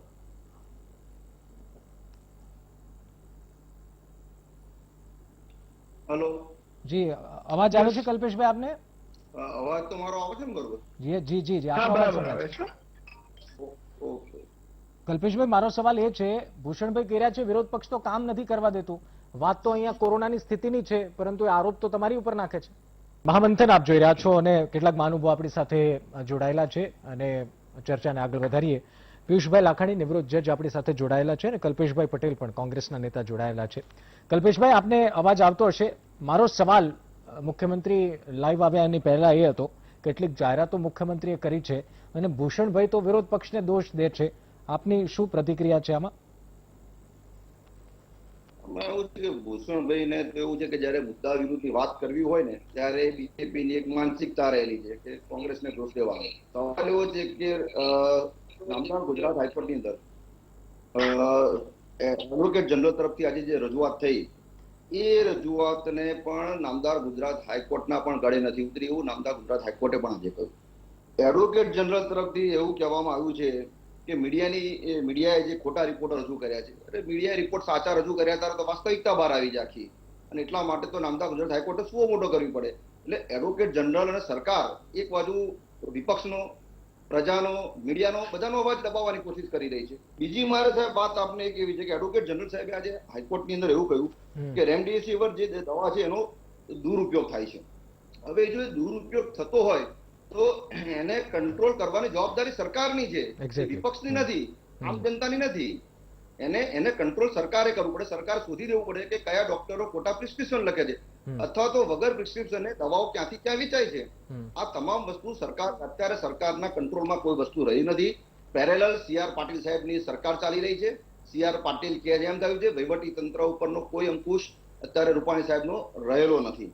મારે બીજી વાત એ કહેવી છે કે હાઈકોર્ટ પણ આટલું સ્ટ્રિક્ટ એક્શન લેવા તૈયાર થતી હોય, હું તો હજુ હાઈકોર્ટને પણ વિનંતી કરીશ કે ભલે આપણે મોડા જાગ્યા ત્યારથી સવાર 15 તારીખના હિયરિંગની અંદર હાઈકોર્ટ પણ સ્ટ્રિક્ટ એક્શન લે અને તમામ IAS ઓફિસરો અથવા હેલ્થ ખાતા સાથે જોડાયેલા સચિવો અને અધિકારીઓ કે જેમની બેદરકારીઓ સુધી સામે આવી છે એમની સામે કડક એક્શન લે. ઠીક છે. અને જો હાઈકોર્ટ આ કડક એક્શન નહીં લે તો જે 2000 ની અંદર પરિસ્થિતિ હતી એ જ પરિસ્થિતિ આના કરતા વધારે ખરાબ પરિસ્થિતિ આપણે 2021માં જોઈશું. ઓકે, પિયુષભાઈ લાખાણી આપણી સાથે જોડાયેલા છે. પિયુષ સર, આપની પાસેથી એ સમજવું છે કે આજે આખો દિવસ રહ્યો અને સૌથી સ્વાભાવિક રીતે એક ટોક ઓફ ધ ટાઉન છે કે ચીફ જસ્ટિસ કેટલાક સવાલો પૂછે, સ્પષ્ટ શબ્દોમાં સરકારની અમુક નીતિની ટીકા કરે. આપ કઈ રીતે જુઓ છો આ જે સિચ્યુએશન છે? બીજી તરફ હાઈકોર્ટે ખુદ સંજ્ઞાન લેવું પડે, હાઈકોર્ટ ખુદ આ બાબતની નોંધ લે, ખુદ અવલોકન કરે, ત્યારબાદ સરકારને નિર્ણય લેવા પડે, જેમ કે થોડી વાર પહેલા મુખ્યમંત્રી અમુક નિર્ણય લીધા. તો આપ આ સિચ્યુએશન કઈ રીતે જુઓ છો? શું છે કે હાઈકોર્ટે આ સ્યુ મોટો એક્શન લેવા પડ્યા એ જ એક સરકાર માટે શરમજનક ઘટના કહેવાય. ખરેખર તો આ કામ સરકારનું હતું, તો સરકાર પોતાની ફરજ બજાવવામાં નિષ્ફળ ગઈ એટલે હાઈકોર્ટે સ્યુ મોટો એક્શન લેવા પડ્યા. સ્યુ મોટો એક્શન કોઈ અરજદારે અરજી ન કરી હોય, હાઈકોર્ટ પોતે કોઈ પરિસ્થિતિનું કોગ્નિઝન્સ લે છે. અને ધન્યવાદ છે જ્યુડિશરીને કે આ પરિસ્થિતિમાં આ કોગ્નિઝન્સ લઈ ને યોગ્ય નિર્દેશનો, ડાયરેક્શનો આપ્યા. અધરવાઇઝ કદાચ સરકાર હજી પણ જાગૃત ન થઈ હોય. જે હાઈકોર્ટે સૂચનો કર્યા છે એ પ્રવર્તમાન પરિસ્થિતિને ધ્યાનમાં રાખી ને કોરોનાના વ્યાપને કેમ કંટ્રોલ કરવો એને માટેના યોગ્ય ડાયરેક્શનો આપ્યા છે. અને કદાચ ભવિષ્યમાં આ જવાબદાર લોકો સામે પગલાં લેવા માટે પણ હાઈકોર્ટ ડાયરેક્શન આપે એવી સંભાવના છે. અને જે ડાયરેક્શનો આપ્યા છે એ ડાયરેક્શનો હાઈકોર્ટે પોતાના જે જ્યુડિશિયલ પાવર છે એક્સરસાઇઝ કરીને 226 નીચેના રીટ જ્યુરિડિક્શન નીચે એને પોતાનું આ બંધારણીય અધિકારને એક્સરસાઇઝ કરીને આપેલા ડાયરેક્શન છે. સામાન્ય રીતે જ્યારે સરકાર કે સરકારની કોઈ એજન્સી પોતાની નિયત ફરજ બજાવવામાં નિષ્ફળ જાય અથવા તો ફરજ બહારનું પોતાની સત્તા બહારનું કૃત્ય કરે ત્યારે એ અટકાવવા માટે હાઈકોર્ટને રીટ જ્યુરિડિક્શન આપણા બંધારણમાં આપવામાં આવ્યું છે. જે રીટ જ્યુરિડિક્શન નીચે હાઈકોર્ટ પોતે આદેશ કરી અને જે કઈ અનિયમિતતા હોય એને દૂર કરી શકે છે. અને એને માટે મેન્ડેમસની રીટ ઇસ્યુ કરી જે કોઈ સરકાર કે સરકારી એજન્સી છે એને એની ફરજ બજાવવા માટે, એનું કાર્ય કરવા માટે આદેશ કરી શકે છે. અને જો એ કાર્ય ન કરતા હોય તો ફરજ પાડી શકે છે અને સત્તાબહારનું કાર્ય હોય તો એને અટકાવી પણ શકે છે. એટલે હાઈકોર્ટે પોતાની બંધારણીય સત્તાનો ઉપયોગ કરી અને જાતે એક્શન લઈ અને સ્યુમોટો રીટ પિટિશન થી પબ્લિક ઇન્ટરેસ્ટમાં જે આદેશો આપ્યા છે Okay. એ ખરેખર ન્યાયતંત્રને ધન્યવાદ છે. ધીમંતભાઈ, એક Judicial વિષય activismનું આ Okay. સૌથી ઉત્તમ ઉદાહરણ. ઠીક છે પિયુષ સર, એક વિષય ધીમંતભાઈ આપણે ઘણા દિવસથી જોઈએ છીએ છે રેમડેસિવિર ઇન્જેક્શન. સરકારે આજે કીધું કે રેમડેસિવિરની ક્યાંય અછત નથી અને એવું પણ પાછું સ્વીકાર્યું કે બધા કોરોનાગ્રસ્ત લોકોને રેમડેસિવિરની આપવાની પણ જરૂર નથી. અને બીજી તરફ આજનો મેં આપને રિપોર્ટ કીધો વીટીવીનો, આ પહેલા પણ અમે એ પર્દાફાશ કરી ચૂક્યા છે. એક તરફ રેમડેસિવિરની કાળાબજારી, બીજી તરફ સરકાર એમ છે કે કહે છે કે અમારી પાસે સ્ટોક પૂરતો છે, ક્યાંય અછત નથી. આપને લાગે છે કે આ સાયકલ થોડી કંઈક ચેન્જ કરવાની જરૂર છે? લોકો લાઈનમાં ઉભા રહેશે, સવારથી ઉભા રહે છે, સાંજના વારો આવે છે, તો કઈ રીતે આમાંથી મુક્તિ મળશે અથવા તો કઈ રીતે કોરોના મુક્ત ગુજરાત કઈ રીતે કોરોના સામે જીતશે? તમે જો અત્યાર સુધી આપણે નરેન્દ્રભાઈની સાંભળતા હતા, હવે વિજયભાઈની પણ મનની વાત સાંભળવાનો વારો આપણો આવ્યો છે. વિજયભાઈ લગભગ અડધો કલાક સુધી આપણને આખી વાત કોરોના વિશે કરી. ખરેખર વાત કરતા ખુલાસાઓ એમણે વધારે કર્યા. ખુલાસાના મૂળમાં રેમડેસિવિર ઉપર જે એના કરતા પહેલા જે આજનો વિષય છે કે હાઈકોર્ટે સુઓ મોટો કરવો પડ્યો અને લાખાણી સાહેબે કીધું એ પ્રમાણે એક વખત નહીં 2 વખત કરવું પડ્યું એક અઠવાડિયામાં. yes. અને 2 વખત કાન આંબળ્યા પછી બી સરકાર હજી આગળ વધતી નથી. જેમ કહીએ ને, ખેતરમાં અમુક પ્રકારના જે હોય એમને ગમે એટલું પૂંછડું આંબળે પણ હજી કંઈ આગળ વધતું ના એને કામ થતું નહીં, એ પ્રકારની ગુજરાતની સ્થિતિ છે. એના કારણે હાઈકોર્ટ પોતે ઇન્ટરવીન કરવું પડે. લાખાણી સાહેબે સમજાવ્યું કે કેટલી બંધારણીય ગંભીર પરિસ્થિતિ કહેવાય કે જ્યારે જે બંધારણે જેમને જવાબદારી સોંપી છે એ કામ કરતા ના હોય, કામ એમની અસર ના થતી હોય, ત્યારે હાઈકોર્ટ ઇન્ટરવીન થતી હોય છે. મારી દ્રષ્ટિએ એક્સ્ટ્રા ઓર્ડિનરી પરિસ્થિતિ. લીગલ ટર્મમાં તો વધારે કહી શકે આપણા જે પેનલ ઉપરના છે, પણ એ પરિસ્થિતિમાં તમે જુઓ સવારે એડવોકેટ જનરલે ઘણા ખુલાસાઓ કરવા પડ્યા કોર્ટ સમક્ષ અને હવે ખુદ મુખ્યમંત્રીએ ખુલાસાઓ કરવા પડ્યા છે. અને આટલા વખત પછી બહુ સાવ સામાન્ય વાત છે કે લગ્નમાં 50 વ્યક્તિને જ હાજર રાખવા જોઈએ અને 50% જ ઓફિસમાં હાજરી આપવી જોઈએ. તો ગયા વર્ષના આપણા અનુભવ, એના માટે હાઈકોર્ટે તમને કહેવું પડે અને હાઈકોર્ટે કીધાના કલાકો પછી તમે હાઈકોર્ટ તમને લોકડાઉન કરવાનું કીધું, લોકડાઉન ના કરો, માત્ર રાત્રિ કર્ફ્યુ કરો, જેની કોઈ અસર નથી, ક્યાંય કેસો વધતા જાય છે. હાઈકોર્ટ કે હાઈકોર્ટ સવારે 11-12 વાગે કે તમને 8 કલાક લાગે એટલું જાહેર કરતા કે આ 50% હવે ઓફિસોમાં રહેશે કે 50% લગ્ન. મૂળ વાત તો હાઈકોર્ટ કે પછી, અને એ બી હાઈકોર્ટ કે પછી, અને એ કહેતા પહેલા તમારે 20 મિનિટ તો ખુલાસાઓ આપવા પડે કે અમે ધન્વંતરી રથ મોકલીએ છીએ, સુવિધાઓ છે, તે કરીએ. જે રેમડેસિવિરની તમે વાત કરો છો કે સરકાર ભલે ગમે એટલા જાહેરમાં ખુલાસાઓ કરે કે એની કોઈ અછત નથી, પણ જે કંપની બનાવે છે પોતે કે જ અમારી પાસે સ્ટોક આજે જ કીધું ઝાયડસે આપણે ઝાયડસે એક વખત પહેલા સ્ટોક નથીના પાટિયા પાડી દીધા. મનસુખ માંડવિયાએ પોલિટિકલ ઇન્ટરવીન કરવું પડ્યું એમને, ભાઈ ગમે એમ કરીને ગમે ત્યાંથી સ્ટોક લાવે, એટલે એમણે વ્યવસ્થા કરવી પડી પોલિટિકલ પ્રેશરમાં અને ફરી લાઈનો લગાડીને દર્દીના સગાઓ ત્યાં ઉભા રહ્યા રાત્રિના અંધારામાં અને દિવસના તડકામાં પણ. અને પછી ફરી સ્ટોક ખલાસ થયો એટલે પાટિયા પાડી દેવા પડ્યા. ફરી કાલે પરમ દિવસે પોલિટિકલ પ્રેશર આવશે, મનસુખ માંડવિયા ફરી કહેશે, એટલે ક્યાંક આસામમાંથી અહીંથી ત્યાંથી બધો સ્ટોક ભેગો કરી અને ઝાયડસે ફરી લાઈન ઉભા રાખવી પડે. પણ આ સિસ્ટમ કેટલા દિવસ ચાલશે નિશ્ચિત? તમે વિચાર કરો, જે દર્દીના પોતાના મા બાપ કે સગાવાલા પેશન્ટ હોસ્પિટલમાં છે, સિરિયસ છે, એ લોકો એમની ચિંતા કરે કે ઝાયડસ હોસ્પિટલની બહાર લાઈનમાં ઉભા રહે? એવી વ્યવસ્થા હજી સુધી સરકાર જો આટલી બધી સચેત હોય તો ગોઠવી કેમ નથી શકતી કે હોસ્પિટલ પોતે ઇન્જેક્શનની વ્યવસ્થા કરી? ધારો કે મને એક કૂતરું કરડે છે તો હું કૂતરાનું ઇન્જેક્શન લેવા જાઉં છું, મારે કૂતરાનું ઇન્જેક્શન શોધવું નથી પડતું. હું ડોક્ટર કે હોસ્પિટલ પાસે જાઉં, તે મને કૂતરાનું ઇન્જેક્શન ડોક્ટર કે હોસ્પિટલ આપે છે. તો આ ઇન્જેક્શનની વ્યવસ્થા કરવાની જવાબદારી જે તે હોસ્પિટલ કે ડોક્ટરની છે. શા માટે દર્દીના સગાએ ઝાયડસની બહાર હોસ્પિટલની લાઈનમાં ઉભા રહેવું પડે? ઝાયડસ માત્ર અમદાવાદમાં છે. અમદાવાદ સિવાય બીજા જિલ્લા મથકોનું શું, બીજા રાજ્યોનું શું? મહારાષ્ટ્રમાં કે આસામમાં કોઈને જોયું તો એ કઈ ઝાયડસની લાઈનમાં ઉભો રહે? એને કેમ એની હોસ્પિટલમાં એ ઇન્જેક્શન મળી જાય છે ને અમદાવાદમાં શા માટે પેશન્ટોએ ઝાયડસની બહાર પેશન્ટના સગાએ ઉભા રહેવું પડે? આ એક સિસ્ટમ આખી કોલેપ્સ થઈ ગઈ છે, સ્વીકારવા કોઈ તૈયાર નથી. હાઈકોર્ટ પોતે ઇન્ટરવીન કરે છે. આપણે નરેન્દ્ર મોદીથી વડાપ્રધાનની વાતની શરૂઆત કરેલી. મને કહેવા દો કે એ જયારે અહીંયાથી ગયા ત્યારે કહેતા ગયેલા કે મારી બહેન મને એક પોસ્ટકાર્ડ લખજો, હું અહીં આવી જઈશ. આજે ગુજરાતની કેટલી બધી બહેનો એમના પરિવારને, એમના પતિને લઈને હોસ્પિટલ ભટકે છે, ક્યાંય એડમિશન નથી મળતું, એમને ઓક્સિજન નથી મળતું, રેમડેસિવિર ઇન્જેક્શન નથી મળતું. ત્યારે નરેન્દ્રભાઈ બંગાળના ઇલેક્શનમાં બિઝી છે. ગુજરાતમાં જે સુબાની એમણે એપોઇન્ટમેન્ટ કરેલી એ સુબાને 2 વખત હાઈકોર્ટે કાન આંબળવો પડે છે. અને આ પરિસ્થિતિમાં પણ પ્રજાનું કોઈ પૂછવા વાળું નથી. પોલિટિકલ એક બાજુ લડાઈ ચાલે છે, બીજેપી કે કોંગ્રેસ વાળા અમને કામ નથી કરવા દેતા, કોંગ્રેસ વાળા રાજ્યપાલ પાસે જાય છે. શંકરસિંહ વાઘેલા જેમની કોઈ પાર્ટી નથી, એમણે લેટર લખ્યો છે કે તમે અમારી 2 કોલેજો લઈ લો અને ત્યાં તમે હોસ્પિટલ ચલાવો. શંકરસિંહ વાઘેલા તમને કોલેજો આપે, પણ ગુજરાતના મુખ્યમંત્રીના દિમાગમાં એ સ્પાર્ક કેમ નથી થતો કે એમની પાસે આટલું મોટું મહાત્મા મંદિર છે, આટલું મોટું નરેન્દ્ર મોદી સ્ટેડિયમ છે, એ આ પેશન્ટો માટે વાપરીએ. જો સિવિલ હોસ્પિટલ હાઉસફુલ થઈ ગઈ છે, એસવીવીમાં કોઈને એડમિશન મળતા નથી, તો શા માટે આ સરકારી જગ્યાઓ જીએમડીસી નું હજી હમણાં એમણે જાહેરાત કરી છે કે જીએમડીસી હોસ્પિટલ બનાવીશું, પણ મહાત્મા મંદિર હજી કોને માટે તમે બંધ રાખ્યું છે? નરેન્દ્ર મોદી આટલું મોટું સ્ટેડિયમ છે, વિશ્વનું મોટું સ્ટેડિયમ, શા માટે હજી સુધી પેશન્ટો માટે ખોલ્યું નથી? મારી સમજની બહારની વાત છે. અને આ બધા મુદ્દાને કારણે થઈ જ હાઈકોર્ટે ઇન્ટરવેન કરવું પડે છે. અને હાઈકોર્ટનું કામ આ નથી.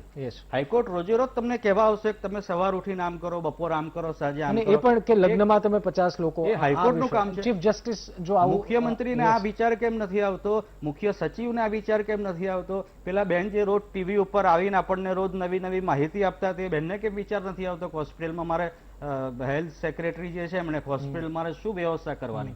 આ આઈએએસ ઓફિસરોનું કામ છે, મુખ્યમંત્રી મંત્રીઓનું કામ છે. એ લોકો શું કરે છે કે હાઈકોર્ટ દર 3જા દિવસે આવીને તમને કાન પકડવા પડે છે. ગુપ્તા સર, ડીસીજીઆઈ લાસ્ટ યર જ્યારે રેમડેસિવિરની વાત આવી, જ્યારે પરમિશન ડીસીજીઆઈ આપી, ત્યારે પણ એવી વાત હતી કે ડાયરેક્ટ હોસ્પિટલ્સ અને ઇન્સ્ટિટ્યૂટમાંથી રેમડેસિવિર મળી રહેશે, ક્યાંય તમે સેલ નહીં કરી શકો. આ વર્ષે એટલે જૂન પછી મને લાગે છે કે માર્ચ એપ્રિલમાં એના યુસેજની બહુ ચર્ચાઓ આપણે કરી અને આપણે લાઈન જોઈ. તો હકીકતમાં જે રેમડેસિવિરનું સત્ય જાણવું છે, હકીકતમાં અછત છે. 11 વાગે કમલ ત્રિવેદી એવું કહે છે, એટર્ની જનરલ, કે ક્યાંય અછત નથી, 7 અલગ અલગ કંપનીઓ બનાવે છે પરંતુ અછત નથી. અને ઝાયડસ 7 વાગે એવું કહે છે કે અછત છે એટલે અમે વેચાણ બંધ કરીએ છીએ. તો આ કન્ફ્યુઝન મને લાગે છે કદાચ આપ સમજાવી શકશો દર્શકોને કે રેમડેસિવિરની હકીકતમાં સિચ્યુએશન શું છે? રેમડેસિવિરની હકીકત સિચ્યુએશન જાણવી હોય ને તો પહેલા તો રેમડેસિવિરને સમજવું પડશે, અને આ અછત કેમ ઊભી થઈ એ સમજવું પડશે. આપણે લાસ્ટ યરથી એક યાદ કરીએ એક વસ્તુ, જ્યારે ટોસિલિઝુમેબ ઉપર આપણે અહીંયા ડિબેટ કરી હતી અને બહુ જ લાંબુ ડિબેટ ચાલી છે કે બ્લેક માર્કેટિંગ ઓફ ટોસિલિઝુમેબ થઈ રહી છે. એ વખતે એવું કહેવાતું કે આ ઇન્જેક્શન નહીં આપો તો પેશન્ટ નહીં બચે. એટલે તમને યાદ હોય તો આઈસીયુમાં રહેતા પેશન્ટો બિચારા દર ભટકતા અને 40,000નું ઇન્જેક્શન ₹1,00,000 ₹1.5 નીકળતું. સો અને એ વખતે પછી સરકારે ઇન્ટરવીન કર્યું હતું, પછી ટોસિલિઝુમેબની સાયકલ આખી બ્રેક થઈ. સર તમને રોકું છું, પણ ખાલી અપડેટ માટે, ખાલી આ પેનલિસ્ટને ધ્યાન માટે, એક ઓડિયો પણ વાયરલ થઈ રહ્યો છે, મને લાગે છે સુરતનો છે, અને એમાં પણ ટોસિલિઝુમેબની વાત થઈ રહી છે, જે ઇન્જેક્શન 1,20,000માં કોઈ પરિવારે ખરીદ્યું છે અને એની માહિતી આ ફોન લાઈનમાં. આ જસ્ટ ખાલી વાત કરું છું કે હજુ પણ કાળાબજારી ટોસિલિઝુમેબની થઈ. So that is what I am thinking કે ડિમાન્ડ સપ્લાય રેશિયોનો જો બિઝનેસમાં છે ને એ જ વસ્તુ આમાં ચાલી રહી છે. So first thing is that હવે remdesivir injection WHO first time જ્યારે અપ્રુવલ આપ્યું હતું, it was an emergency authorisation approval for those patients જે લોકો દાખલ છે, જેમનું ઓક્સિજન ડાઉન થઈ ગયું છે, જેમના બંને લંગની અંદર નિમોનિયા છે અને જેમને આઈસીયુની અંદર વેન્ટિલેટર પર જવાની સંભાવના બહુ વધારે છે, એ પેશન્ટોમાં એ ઇન્જેક્શન બહુ કામ લાગે છે અને મિનિમમ 5 થી 7 દિવસનું તમારું સ્ટે બચાવે છે અને તમને વેન્ટિલેટર પર જતા બચાવે છે. So remdesivir injection is for those patients. હવે તમે સમજો, આ રેમડેસિવિર ઇન્જેક્શન આ વખતે લાસ્ટ ટાઈમ બી રેમડેસિવિર ઇન્જેક્શન વપરાતું હતું, પણ હોમ કેરમાં બહુ નહોતું વપરાતું.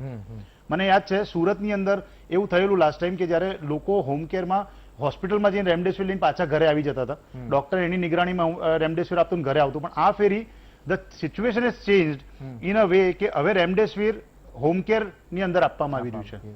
તો આ જે અછત ઊભી થઈ છે ને એ હોસ્પિટલ પેશન્ટોમાં અછત ઊભી નથી થઈ, જે એકચ્યુઅલ પેશન્ટોને જોઈએ છે ને એમને અછત ઊભી થઈ છે. જેને જરૂર નથી ને એમને હોમ કેર ટીમ અને હોમ કેરમાં જે લોકો જોઈ રહ્યા છે ને એ લોકોના લખવાથી અછત ઊભી થઈ છે. સો સેકન્ડ થિંગ ઇઝ ધેટ હવે રેમડેસિવિર ઇન્જેક્શનમાં તમે જે કીધું કે ઝાયડસે પાટિયા પાડી દીધા, ફાર્માસ્યુટિકલ કંપનીઓ જોડે છે નથી, એ ડિબેટ કરવા જેવી એટલા માટે નથી કે ફાર્માસ્યુટિકલ કંપનીઓમાં એક લાઈન હોય કે ધારો કે એ લોકોને નક્કી થયેલું કે એક દિવસમાં એ લોકો 30,000 ઇન્જેક્શન બનાવી શકે, તો એનાથી વધારે એ નથી બનાવી શકવાના. ગવર્મેન્ટે કેવું કર્યું છે, 2 ટાઈપના કંપનીઓ હોય આપણા ઇન્ડિયામાં, 2 ટાઈપની કંપનીઓ ચાલે છે. Pharmaceutical companies those who have licence to sell domestically, જેમને લાયસન્સ છે કે એ લોકો બનાવીને ડોમેસ્ટિક માર્કેટમાં વેચી શકે, અને એવી કંપનીઓ છે જે બહુ જ વધારે પડતા આ લોકો કરતા વધારે ઇન્જેક્શન બનાવે છે, પણ એ લોકોને ડોમેસ્ટિક માર્કેટમાં સેલ નથી અલાઉડ, એ લોકોને એ એક્સપોર્ટ જ કરવું પડશે. જે ગઈકાલે સરકારે કે આજે સરકારે એક્સપોર્ટ બેન કર્યો ને એ વસ્તુ એમને પહેલાથી ખબર હતી. એવી 7 કંપનીઓ છે જેમની line of manufacturing is too higher than even Zydus. અચ્છા. એ લોકો બીજી ફોરેન કંપનીઓ માટે રેમડેસિવિર આપણા ત્યાં બનાવીને ત્યાં મોકલે છે અને ત્યાંના લોકોને આપવામાં આવે છે. સો આપણા ત્યાં જે એકચ્યુઅલ મેન્યુફેક્ચરિંગ પાવર છે ને એ બહુ જ વધારે પડતો છે. એટલે રેમડેસિવિરની અછત ઊભી થાય એવી જ નથી, સિચ્યુએશન જ નથી. સિચ્યુએશન જ નથી. પણ ઊભી થઈ છે એનું કારણ છે જે ધીમનભાઈએ કીધું, એક જે લખનારો છે ને એના જોડે પાવર જ નથી ઇન્જેક્શન અક્વાયર કરવા માટેનું. પહેલી વસ્તુ, હોસ્પિટલો જે ઇન્જેક્શન લખે છે એમને સપ્લાય ચેનમાં મૂકી છે. એટલે ગવર્મેન્ટે શું કર્યું છે, ડિસ્ટ્રીબ્યુટરને એવું કીધું છે કે તમારે ઇન્જેક્શન ડાયરેક્ટ હોસ્પિટલ સપ્લાય જ કરવાના. તો એ કેટલી ઘણી ગાંઠી હોસ્પિટલોને સપ્લાય મળી રહે છે, બાકી 90% હોસ્પિટલોને નથી મળતા એ સપ્લાય. એટલે એ લોકો શું કરે, પેશન્ટને લખી આપે જઈને તમે લઈ આવો, એટલે એ લોકો લાઈનમાં લાગે.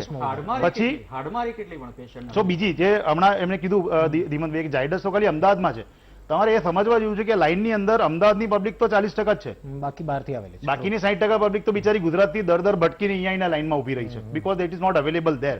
સો મારું કહેવાનું મિનિંગ એ છે કે ગવર્મેન્ટને જ્યારે રેમડેસિવિરની ખબર પડી ને કે બ્લેક માર્કેટિંગ થઈ રહ્યું છે, મિસયુઝ થઈ રહ્યું છે, દે હેડ ધ ડેટા, પણ સમાવ એ લોકોને એ એક્શન લેવામાં વાર થઈ. આજે તમને એક એક્શન કહું, કદાચ તમારે ધ્યાનમાં નહીં આવ્યું હોય, પણ હવે ડ્રગ ઇન્સ્પેક્ટરો જાગ્યા છે. ઝાયડસમાં બી અત્યારે ડ્રગ ઇન્સ્પેક્ટરો બેઠા છે. નાઉ દે ડિસાઇડ કે કોને ઇન્જેક્શન આપવાના છે. દરેક ડિસ્ટ્રીબ્યુટરને ત્યાં ડ્રગ ઇન્સ્પેક્ટરનો કાગળ ગયો છે કે હવે તમે કોઈકને ઇન્જેક્શન આપશો ને તો every day we will come and check the whole data કે તમે ભેગો કર્યો છે, અને રેન્ડમલી અમે ફોન કરીશું એ પેશન્ટને. એ પહેલા તો લેનારા 5,000 ઇન્જેક્શનો લઈ ગયા. હા, સો એ લોકો હવે જાગ્યા છે. પણ હવે કેવું છે કે ડોક્ટર સાહેબ, હવે એક નાનો એવો સવાલ, જે આપણે એક્સપોર્ટની વાત કરી, મને લાગે છે કે સરકારે બેન કર્યું કે હવે એક્સપોર્ટ નહીં કરી શકો, તો એનાથી કોઈ જે લોકલ માર્કેટમાં અથવા જે નીડી છે એમને કોઈ ફરક પડશે? એટલે એનો જે સ્ટોકમાં એ નીડીને તો ખબર જ નથી મારે લેવાનું ક્યાં છે. Problem is નીડી. ધીમનભાઈ કીધું ઇમ્પોર્ટન્ટ વસ્તુ એ છે કે ધારો કે મને પેન્ડેમિકમાં અત્યારે કોરોના થયો છે, મારા પેશન્ટની હાલત ખરાબ છે, તો એ બિચારો દર ભટકે જ કેમ? He should get it from the person who is writing it. એને ખબર હોય છે ક્યાંથી લેવાની છે. હવે ધારો કે મારી હોમ એટલા એનું એક સોલ્યુશન એક જ છે, જે હું છેલ્લા કેટલા વખતથી કહું છું, તમારા મારફતે નાની વસ્તુ કહીશ.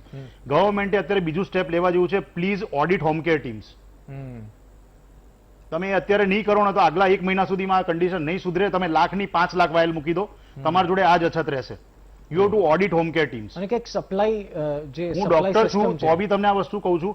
જો ગવર્મેન્ટનું કામ, હું પહેલા બી કહેતો, ગવર્મેન્ટનું કામ છે સિસ્ટમ ઊભું કરવું, ઓપોઝિશનનું કામ છે સિસ્ટમ વિશે વિરોધ, કંઈક ક્રિટિસિઝમ કરીને એમને વધારે સજાગ કરવા અને લોકોને સજાગ કરવા કે બે આ સિસ્ટમમાં ભૂલ છે, સિસ્ટમ આ સુધારવી જોઈએ. જ્યુડિશરીનું કામ છે ગવર્મેન્ટને એકદમ દંડો રાખીને તૈયાર રાખવો કે બોસ કરવું પડશે. પણ પબ્લિકનું અને હેલ્થકેર સિસ્ટમનું કામ છે કે તમારું કન્સેન્સ જગાડો. યોગેશભાઈ, હું બહુ પાયાનો તમને સવાલ કરું. જો એક પિઝા વાળો, સ્વિગી વાળો તમને ઘેર ઘેર ડિલિવરી આપી શકતો હોય, તો આટલી મોટી સરકાર તમારી, તમે એક ઇન્જેક્શન ઘેર ઘેર કેમ ના પહોંચાડી? એટલે મોટો સવાલ છે. બ્રેકનો ટાઈમ થઈ ગયો છે, માફ કરશો, એક બ્રેક માટે રોકાઈ છે. અને સ્વાભાવિક રીતે એક મોટો સવાલ છે કે સરકાર શા માટે ન પહોંચાડી શકે, અને ખુદ આજે ચીફ જસ્ટિસે પણ આ સવાલ પૂછ્યો છે. ચર્ચા કરીશું આ વિષય પર એક બ્રેક. વિરામ બાદ સ્વાગત છે. આપ મહામંથન જોઈ રહ્યા છો. ભૂષણભાઈ અને કલ્પેશભાઈ, 2 મિનિટ છે મારી પાસે. હું બંનેને એક નાનો સવાલ પૂછું છું. ભૂષણભાઈ, અત્યારે જાહેરાતો કરી, રેમડેસિવિરની ચર્ચા પણ આપે સાંભળી. આપને નથી લાગતું કે જે નિર્ણય પહેલા કરવા જોઈતા હતા એ ચીફ જસ્ટિસના કીધા પહેલા જો કર્યા હોત તો કદાચ ઘણી બધી સારી સ્થિતિમાં આ રાજ્ય હોત? ભૂષણભાઈ, 30 સેકન્ડ જ આપું છું, વધારે નહીં આપી શકું, માફ કરજો. ખૂબ સાચી વાત કરી. કેટલાક નિર્ણયો સરકાર એકદમ ત્વરિત લઈ લે છે. ડોક્ટર સાહેબે બી વાતને સ્વીકાર કર્યો કે રેમડેસિવિરનો નિકાસ બંધી તાત્કાલિક ધોરણે અહીંયા જરૂરિયાત. દર્દી એ તબીબની સલાહ, એ તબીબ બોલે એટલે ભગવાન બોલ્યા એવું સમજે. આજના સમયની આજના મેં અગાઉના વાતમાં બી કીધી કે જે રીતે સરકાર, સમાજ, સમાચાર સંસ્થા, સ્વાસ્થ્ય કર્મચારી બધા સાથે મળી સરકારે આયોજન કરી રહી છે કે એક પછી એક અનેક તબક્કાવાર, દાખલા તરીકે મંજુશ્રી મિલ હોય, એલજી હોસ્પિટલ હોય, જૂની વીએસ હોસ્પિટલ હોય, આ બધું તબક્કાવાર. એક તબક્કામાં સરકારે આજથી 1 વર્ષ પહેલા રેલવેમાં ના કોચમાં આયોજન કરી રાખ્યું હતું કે કદાચ દર્દી વધે તો હું એ જ કહું છું કે 30 સેકન્ડ આયોજન કરતી હોય જવાબ, લોકડાઉનની જરૂર આપને લાગે છે? સૌએ સાથે મળી સહયોગતાથી. તમારા ભાજપના અમરેલીના નેતા ડોક્ટર ભરત કાનાબાર કહી ચૂક્યા છે 14 દિવસનું મિનિમમ લોકડાઉન આ સ્થિતિને કંટ્રોલ કરવા માટે જોશે. આપ માનો છો લોકડાઉનની જરૂર છે? નિશ્ચિતપણે કેટલાક 14 દિવસનું હું માનું કે લોકોએ તમારું જ પૂછું. મારા કરતા ખૂબ હાઈ પાવર કમિટી, સરકાર, આઈએસ, સમાચાર સંસ્થા બધા જ લોકો ખૂબ ગંભીર છે. આપણે નથી માનતા સ્વયંભૂ સેટેલાઇટ જેવા ને સાયન્સ સિટી જેવા વિસ્તારો અનેક ગામોની ઠીક અંદર છે, ઓકે. આ ચેનને તોડવા માટે લોકોએ સ્વયંભૂ લાજે અને સરકાર એમની ગ્રામ્ય પડખે વિસ્તારો રહેલી છે. ગ્રામ્ય વિસ્તારો જે સ્વયંભૂ લેવા વાત માંડ્યા છે, આ સરકારને કરવાનું હતું. નહીં જે વાત તો મારી એ જ વાત છે કે જ્યારે સરકાર નિર્ણય લેતી હોય અને સરકારના લીધેલા નિર્ણયોની અંદર ઠીક છે, ત્યાં માફ કરશો. મારા કલ્પેશભાઈ, સાથી 30 પક્ષોને સેકન્ડ. પણ વિનંતી હાથ જોડીને કે કલ્પેશભાઈ. રાજનીતિ ના કરે, કલ્પેશભાઈ, સાથે 30 મળી સેકન્ડ. અને એને સ્વીકાર કરે. ભૂષણભાઈ, આજે સાંભળી કોઈ પણ નિર્ણય. આજે સાંભળી હાઈકોર્ટે લે. 1000 સાંભળી લે, રૂપિયાનો ટાઈમ નથી મારી પાસે. દંડ, અડધી કલ્પેશભાઈ. મિનિટ, કલ્પેશભાઈ. હાઈકોર્ટે 1000 રૂપિયાનો ભૂષણભાઈ, દંડ ટાઈમ નથી. કર્યો. I'm sorry. આજે લોકો શું માને છે? ભૂષણભાઈ, આજે ભૂષણભાઈ. લોકો એમ માને છે કે સરકાર ભૂષણભાઈ. સરકાર દંડ લે છે. ભૂષણભાઈ, એટલે મારે કલ્પેશભાઈ, સરકાર જ લે છે. કલ્પેશભાઈ 30 સેકન્ડ, આપ શું કહેવા માંગશો? હું ભૂષણભાઈને પૂછવા માંગુ છું કે આ જે 10,000 રેલવે કોચના ડબ્બા બનાવ્યા છે એનો સરકાર નિર્ણય ક્યારે લેશે? અરે 10,000 નથી બનાવ્યા. તમારી અજ્ઞાનતાનો ભૂષણભાઈ, સાંભળી તમારી લે. અજ્ઞાનતાનું પ્રદર્શન તમે ના કરો ભાઈ. ભૂષણભાઈ, સાંભળી લે. કલ્પેશભાઈ, તમારી અજ્ઞાનતાનું તમે ભૂષણભાઈ, પ્રદર્શન કરી રહ્યા છો. ભૂષણભાઈ, પ્લીઝ. અને સરકારે ભૂષણભાઈ. જ્યારે વેક્સિન બનાવી ને ભૂષણભાઈ. ત્યારે અમે કીધું હતું કે તમે વેક્સિન માટે બહાર આવો. તમે વેક્સિન લેતા નથી, લોકોને લેવા દેતા નથી. આમાંથી ભૂષણભાઈ. બહાર આવો એટલે બહુ થઈ ગયું. ભૂષણભાઈ, પ્લીઝ. તમે એમને અપીલ કરો કે મેં વેક્સિન લીધી ભૂષણભાઈ, આ ગુજરાત અને સાંભળે છે તમને? જનતા વેક્સિન ઓ, લે. ભૂષણભાઈ, આટલી please. અપીલ કરે એટલે બહુ થઈ ગયું ઓ, ભાઈ. ભૂષણભાઈ, આ ગુજરાત સાંભળે છે? હું 10 વખત બોલું છું. નહીં, નહીં, નહીં, નહીં. એક નેતા તરીકે આપ એટલું ના સમજી શકો? મારી એમણે તમને મારી interview- વ્યથા છે. નહીં, મારી વ્યથા છે. મારો સવાલ સાંભળો. કે વેક્સિન ટાઈમ નથી મારી પાસે. નહીં, નહીં, વેક્સિન મારે ટાઈમ નથી મારી પાસે. ભૂષણભાઈને ટાઈમ પૂછવું નથી. કલ્પેશભાઈ, ભૂષણભાઈ, મારે 20 પૂછવું seconds, છે. please. ભૂષણભાઈ, હવે મારો વારો છે Yes. બોલવાનો. હવે Yes. થોડું શાંતિ રાખો. Yes. તો મહારાષ્ટ્રની અંદર 50,000 કેસ હોય તો ત્યાં આ ઇન્જેક્શનની કોઈ લાઈનો નથી લાગતી. જ્યારે ગુજરાતની અંદર 5,000 કેસોની અંદર ઇન્જેક્શન લાઈન કેમ લાગે છે? કલ્પેશભાઈ, નાનો તો સવાલ. શું આ કરવું- એક શું ભાજપ કરવું જોઈએ સરકારનો સરકારે? સંયોગ છે 10 કે seconds. પ્રયોગ છે? મને એ ખબર કલ્પેશભાઈ, નથી શું કરવું પડતી. જોઈએ? સરકારે શું કરવું જોઈએ? આપ શું માનો છો? સરકારે આની અંદર જ્યારે આપણી પાસે પૂરતો ટાઈમ હતો ત્યારે હોસ્પિટલ ઊભી કરવી જોઈએ, પેરામેડિકલ સ્ટાફ, મેડિકલ સ્ટાફ ઊભો કરવો જોઈએ. 2020માં કોવિડમાંથી આપણે પસાર થયા છતાં પણ નવા ડોક્ટરો કે નર્સ કે પેરામેડિકલ સ્ટાફની કોઈ ભરતી જ નથી કરી. સરકારી ચોપડે કોઈ ભરતી કરી હોય તો બતાવો ભૂષણભાઈ. Okay. હજુ આ મહામારી હજુ આનાથી વધારે પરિસ્થિતિ આવવાની માફ છે. કરશો, તો કલ્પેશભાઈ. અત્યારે સમયનો અભાવ છે. તાત્કાલિક પેરામેડિકલ સ્ટાફ ડોક્ટરોની ઠીક છે. ભરતી કરવી જોઈએ. ઓકે, તમે સાહેબ સમયનો અભાવ છે. ઊભી કરો. કલ્પેશભાઈ, માફ કરશો. ભૂષણભાઈ, કલ્પેશભાઈ, પિયુષભાઈ, ડોક્ટર યોગેશભાઈ, ધીમંતભાઈ અને રુચિકા, તમામ અમારી સાથે જોડાયા બદલ ખૂબ ખૂબ આભાર. સરકાર કેટલાક નિર્ણય લઈ રહી છે. સરકાર ઉપર ચીફ જસ્ટિસ એટલે કે માનનીય ગુજરાત હાઈકોર્ટ કીધા બાદ અમુક નિર્ણય લઈ રહી છે. આશા રાખીએ કે એવો કોઈ નિર્ણય સરકાર કરે અથવા તો એવા કોઈ નિર્ણયો કરે કે જેથી કરીને આ સ્થિતિ પર આપણે કાબુ મેળવી શકીએ. અને સાથોસાથ આપણે પણ ધ્યાન રાખવાનું છે. સોશિયલ ડિસ્ટન્સિંગ રાખો, માસ્ક પહેરો, સેનિટાઈઝરનો ઉપયોગ કરો, વારંવાર હાથ ધોવો. મહામંથનમાં આટલું જ. નમસ્કાર.